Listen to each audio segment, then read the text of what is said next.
नमस्कार दोस्तों, मैं हूं हरेंद्र और आपका इंडिया एजुकेशन हब के यूट्यूब चैनल में स्वागत करता हूं। आज हम हिंदी का प्रैक्टिस सेट चौथा करेंगे। इससे पहले हम 3 हिंदी के प्रैक्टिस सेट कर चुके हैं। अगर आपने वो वीडियो नहीं देखे तो जाके हिंदी के प्लेलिस्ट में देख लीजिए और उसका लिंक आपको नीचे डिस्क्रिप्शन में मिल जाएगा। इसके अलावा हमारे चैनल पर जीएस रीजनिंग के भी प्रैक्टिस सेट चल रहे हैं, तो उनको भी जाके आप देख सकते हैं, जो आपके एग्जाम के लिए काफ़ी इंपॉर्टेंट है।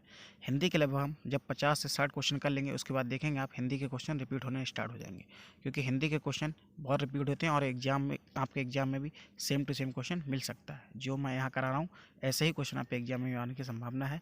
तो आप हिंदी के क्वेश्चन को अच्छे से करिए, क्योंकि हिंदी के क्वेश्चन आपके रिपीट बहुत होते हैं, जो आपके एग्जाम के लिए काफ़ी इंपॉर्टेंट है। चलिए, तो आज का हमारा पहला क्वेश्चन है प्रश्नादि के उत्तर की अपेक्षा करने वाला। तो जो प्रश्न रहते हैं उनके उत्तरों की अपेक्षा करने वाला, उसको कहेंगे हम उत्तरापेक्षी। इसका आंसर है आपका उत्तरापेक्षी। चलिए, अगला क्वेश्चन है हमारा जो कहा ना जा सके, मतलब जो कहने के योग्य ना हो। तो इसका आंसर रहेगा आपका अकथनीय। चलिए, अगला क्वेश्चन है हमारा, ये तो सरल क्वेश्चन थे आपके लिए। अगला क्वेश्चन है, देख लीजिए, हिंदी वर्णमाला में स्वरों की संख्या क्या है। ये आपका इंपॉर्टेंट क्वेश्चन है, कई बार एग्जाम में पूछा गया है। हिंदी वर्णमाला कुल होते हैं आपके 52 वर्णों की संख्या है 52। ये आपके लिखित रूप में 52 और आपके उच्चारण के आधार पर है 45। ये आपको ध्यान रखना है। जो आपके उच्चारण के आधार पर है हिंदी वर्णों की संख्या, वो है 45। उसमें 10 स्वर होते हैं और 35 होते हैं आपके व्यंजन। ये आपके उच्चारण के आधार पर है। और आपके लेखन के आधार पर ये होते हैं 52। इसको डिवाइड करते हैं 13 और इधर हो जाते हैं 39। 13 को फिर से डिवाइड करो 9 और 2, सॉरी 9 नहीं, 11 और 2। तो ये 13 को हम फिर से अगर करेंगे तो यह देखिए 11 प्लस 2। अगर हम इसमें अंग आह जोड़ लेते हैं, जो स्वर होते हैं, तो हमारे कुल टोटल स्वर हो जाते हैं 13, नहीं तो 11। अंग आह नहीं जोड़ते तो हम 11 रहते हैं। जब पूछे कुल स्वरों की संख्या तो आपको 13 वाला ऑप्शन मारता है, नहीं तो अगर पूछे सिर्फ स्वरों की संख्या कभी तो आपको 11 वाला ऑप्शन मानना रहता है। और आपको जो इधर बचे हैं आपके ये 39, ये 52 था, ये आपके 13, ये हो गया आपके 39। अब इस 39 को जब हम तोड़ते हैं तो ये हो जाता है आपका 35 प्लस 4। ये 4 आपके संयुक्त व्यंजन होते हैं, 35 आपके व्यंजन। तो इस तरह से आपका पूरा वर्णमाला का ये नंबरों का गेम है। आपको सभी याद रखने हैं, कोई भी पूछ सकता है। चलिए, अगला क्वेश्चन है हमारा, पुरोहित में उपसर्ग है। तो पुरोहित में आपका ये इंपॉर्टेंट क्वेश्चन है एग्जाम में के लिए आपके। तो इसका आंसर है आपका पुरा। पुरा आपका उपसर्ग है, इसमें विसर्ग भी लगा हुआ है। ऐसे ही आपका जो आपका पुरोधा रहेगा, पुरोधा, इसमें भी आपका पूरा उपसर्ग रहेगा। पुरोहित और पुरोधा, पुरोहित कई बार आपके एग्जाम में पूछा गया है। चलिए, अगला क्वेश्चन है हमारा, सावधानी शब्द में प्रयुक्त प्रत्यय है। आप जानते हैं प्रत्यय किसी शब्द के अंत में आता है, उपसर्ग पहले आता है। तो आपका सावधानी में हो जाएगा आपका प्रत्यय ई। तो इसका आंसर है आपका ऑप्शन ए। चलिए, अगला क्वेश्चन है हमारा, निम्नलिखित में से नासिक की व्यंजन कौन सा है। तो इसका आंसर है आपका ऑप्शन डी। जो आपका वहाँ है ये आपका नासिक व्यंजन है। चलिए, अगला क्वेश्चन है हमारा, जो आपके अनुनासिक स्वर होते हैं वो भी आपको नाक और मुख दोनों की सहायता से बोले जाते हैं। और नासिक व्यंजन आपके मैंने बताया बड़ के प्रथमाक्षर होते हैं, इससे पहले वीडियो आपके लिए। चलिए, अगला क्वेश्चन है हमारा, निम्न में से कौन सी शब्द शुद्ध है। मतलब 4 ऑप्शन दिए गए हैं, इनमें एक शुद्ध बाकी 3 अशुद्ध है। तो पहले मैं आपके लिए बता दे रहा हूँ शुद्ध कौन सा है। तो इसका ऑप्शन डी, जो प्राण है, ये आपको शुद्ध है, ये आपको दिख रहा होगा। इसमें क्या गलती, ये भीष्म होता तो ऐसा लिखा जाता। इस शुद्ध अशुद्ध से आपके क्वेश्चन काफ़ी हो जाते हैं एग्जाम में, इसमें छोटी छोटी गलतियाँ रहती हैं, इससे आपका गलत हो जाता है। ये आपका पहला वाला भीष्म होता तो ऐसे लिखा जाता आपको। हिंदू में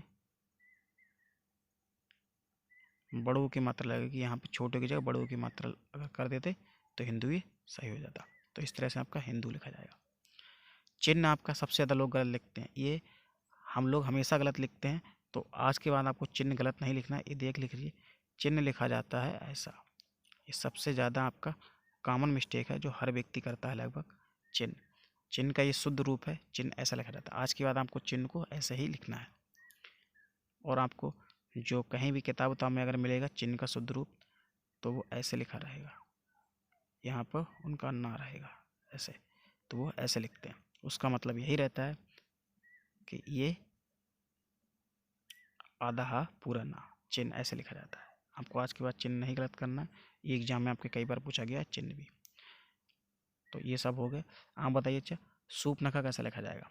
आप आजकल रामायण देख रहे हैं तो सूपनखा बताइए, वो भी आप कई बार गलत लिखते हैं लोग, वो भी एग्जाम में पूछा गया था। चलिए अगला क्वेश्चन है, दिए गए शब्दों में शुद्ध बरतने वाला शब्द कौन सा है? इसमें फिर से आपको शुद्ध मतलब छांटना है, बाकी अशुद्ध दिए गए हैं, आप यहाँ देख सकते हैं। तो शुद्ध है इसमें आपका स्रोत, ये आपको दिख ही रहा होगा, ये आपका ऑप्शन हो जाएगा आंसर सही। ये वाला आपका आंसर है, इसमें आपका सांसारिक होता है ना कि सांसारिक, सांसारिक एक आ की मात्रा कम थी, तो यहाँ होगा, यहाँ पर आ लगेगा, सांसारिक होगा। और ऊपर के ये देखिए कीर्ति है, तो ये भी गलत लिखा हुआ है। छोटी छोटी गलती रहती है शुद्ध अशुद्ध वाले में, एग्जाम में यहाँ से क्वेश्चन पूछे जाते हैं। बड़े की मात्रा ना होगी, छोटी मात्रा होगी तापे, ये आपका कीर्ति इस तरह से लिखा जाएगा।